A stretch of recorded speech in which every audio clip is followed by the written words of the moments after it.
Cowboy fans and YouTubers? It's that VA Dallas Cowboy fan coming back at you. Thank you for liking, sharing, subscribing, and commenting down below.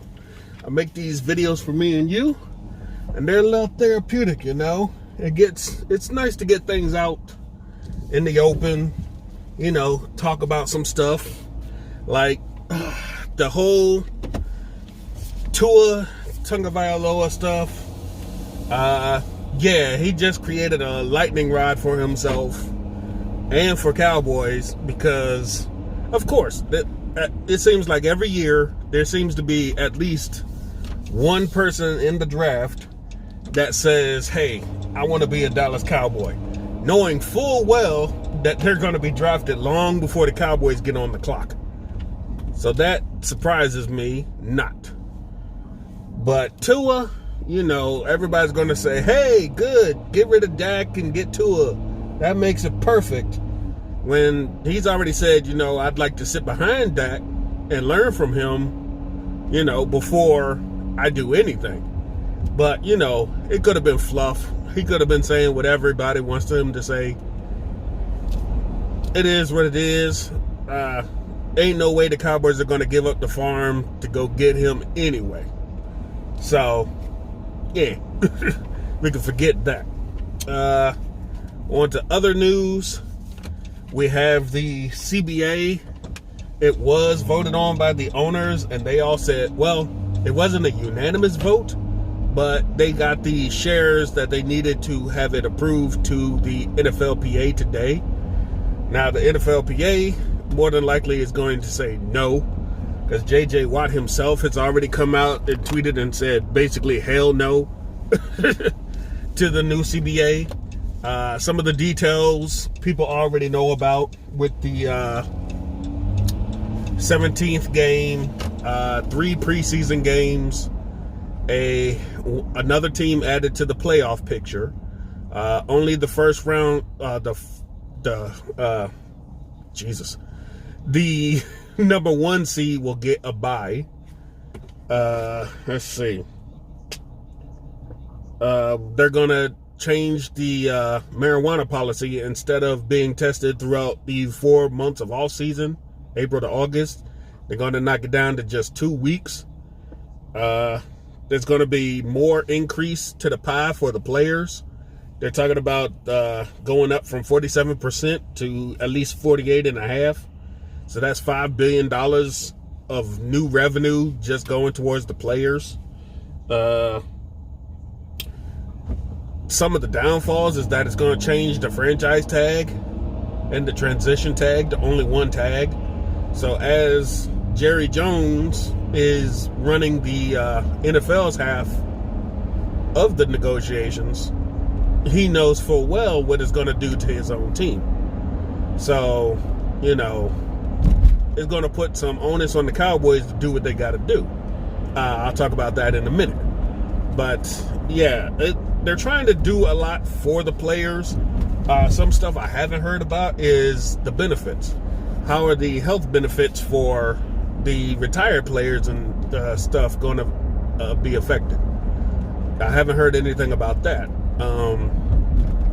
They talked about the possibility of the 17th game being 8 home games between half the league, and the other half gets 9 home games, and then they switch back and forth every year. They're not going to do every game be an international one, because they're already filled with their slate on that. So there's just some stuff that the players are definitely going to ixnay on the deal.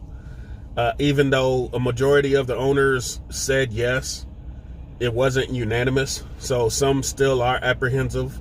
I'm not sure where Jerry Jones stands on it. I don't know if he voted yes or no to it. We just know that he is heading up this thing, and more than likely it's not going to fly for the players. Because if they want that 17th season, if I'm a player, I want 50-50 split. Because that TV revenue that's going to come up in 2021, whoo, man, I don't see how you can't pay somebody like that if you're going to be making an extra $5 billion for everybody, but you're going to argue that some people need a team-friendly deal.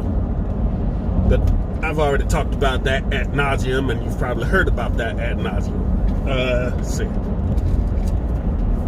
But back to what I was saying about the tags and the Cowboys.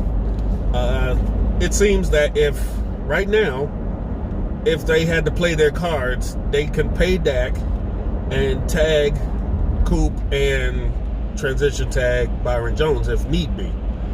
Now, if it comes down to the CBA getting ratified, that means you're only going to have the franchise tag.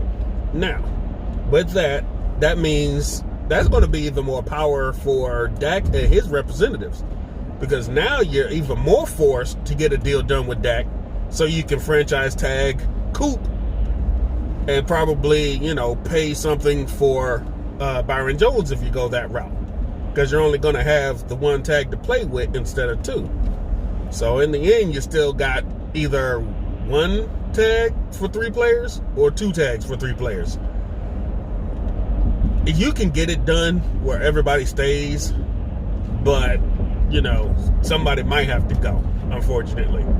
Now, that's the funny thing about it. We always talk about Dak needs to take a discount and all this stuff. Why doesn't Coop take a discount? He's been quiet. He said stuff will get hashed out and he'll be all right. We haven't heard anything from Byron Jones, but everybody wants to assume he wants to be paid as the top corner in the league. But you don't hear nobody saying he needs to take a paid team cut, team-friendly deal or anything like that.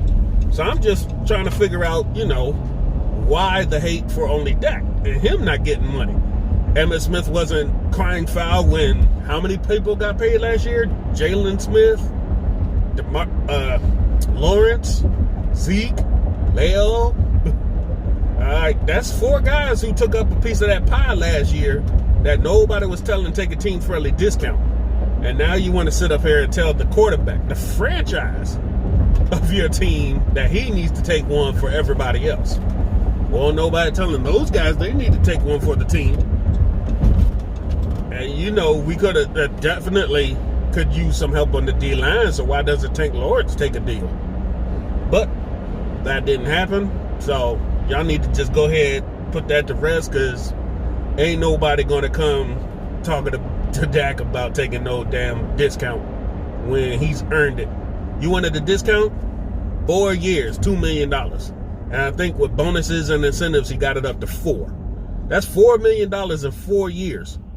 While some of his compatriots got paid $2 million for a quarter of work. Come on now. And you're saying you couldn't afford a team around him all these years. You didn't try, did you? Because, as I recall, you've been bargain basement shopping in free agency all these years. So that's not exactly helping your quarterback be any better. So you can't say it's his fault when he wants that chunk of the pie now, when y'all sat here bargain basement shopping all these years and it's done nothing to help the team. But he's got to take the hit. That's not how this works. The NFL knows it, the Cowboys know it, and Dak knows it. So it would behoove them to just get it done, because this is what, the 21st? 4 days. 4 days until those tags are available. Just saying, the clock is running. March 10th is going to be around the corner, and if you don't have nothing on him, we're going to have to drag this crap out all off season.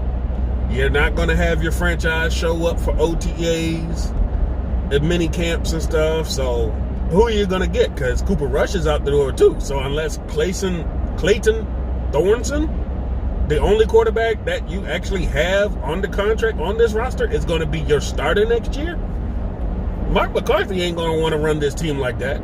Come on now. I need to quit playing. I mean, y'all like dragging this out. For all I know, y'all not even in Dallas. Y'all probably off to the Cayman Islands or wherever the hell y'all vacation doing y'all thing. Y'all not even worried about this contract stuff right now. Y'all gonna see Dak and his people at the combine, so you'll probably talk about it and hash it out then this weekend, and then it'll be done deal. But we'll have to see. But those are just some of the things I wanted to hit it on real quick today. There's probably going to be more to talk about tomorrow, because I still haven't finished my primers. We got through corners and safeties. The quick primer for special teams, because it is so short. Kai Forbath is a free agent, and so is LP Ledecker. He's been with us for 15 years. He's been going by on a year-to-year deal for quite some time now. So it's on him if he wants to retire or not. He wants to keep playing. We keep bringing him back.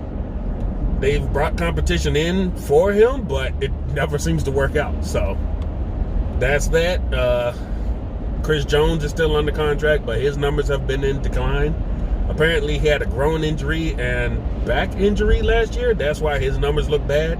Not sure if it's a sign of things to come or it was just a blip on the radar for one season. And a Tristan Vickenzio, something like that. One of the other kickers that tried out after we got rid of Brett Maher. He's also signed on. So we'll have to see what they're going to do with special teams, because that whole unit is going to have to be turned over to so hopefully not be the absolute worst next season. But we'll see how that goes. More than likely, they're going to bring in a bunch of competition, bunch of future undrafted free agents, future picks and stuff like that. We'll have to see. But that's pretty much it for special teams as far as the specialists go. Your punter's still here. Your kicker and long snapper are gone, technically. We'll have to see if they bring them back. They should, and they should be on the cheap. Especially LP, because he loves to play, and he's usually taking these team-friendly deals. We'll have to see. It's going to be a complete turnaround for special teams, much like the defense. But that's the quick special teams primer to go along with some CBA talk and the whole Tua Tagovailoa NFL interview, where he wants to be, well, if he had his dream team to be drafted by, it would be the team he watched growing up is the Cowboys. That ain't happening. It's nice. More than likely, if Cowboys go after any of these guys in the later rounds, it could be Jalen Hurts, it could be Herbert, it could be Fromm, it could be any of these guys in the later rounds. May not be a big name, and they're definitely more than likely going to be a project, much like Dak before them, and Cooper Rush. So we'll have to see if they go for anybody this year in the draft, or they're just going to dip into free agency and pick up somebody. And wouldn't it be funny if they did just go ahead, pick up Teddy Bridgewater just for insurance purposes? I doubt it, but that would be just such a sick troll on us fans that y'all would do that and bring back Dak Prescott. But that's all I got for now. I hope you enjoy your Friday. I don't know if you can see it in the background of my video. It did snow last night. Not as hard as everybody thought. The streets are clean, but you can still see some snow on the grass. Hope y'all have a good Friday. Hope I do too. It's freezing outside. Y'all have a good one. Talk to you later. Peace.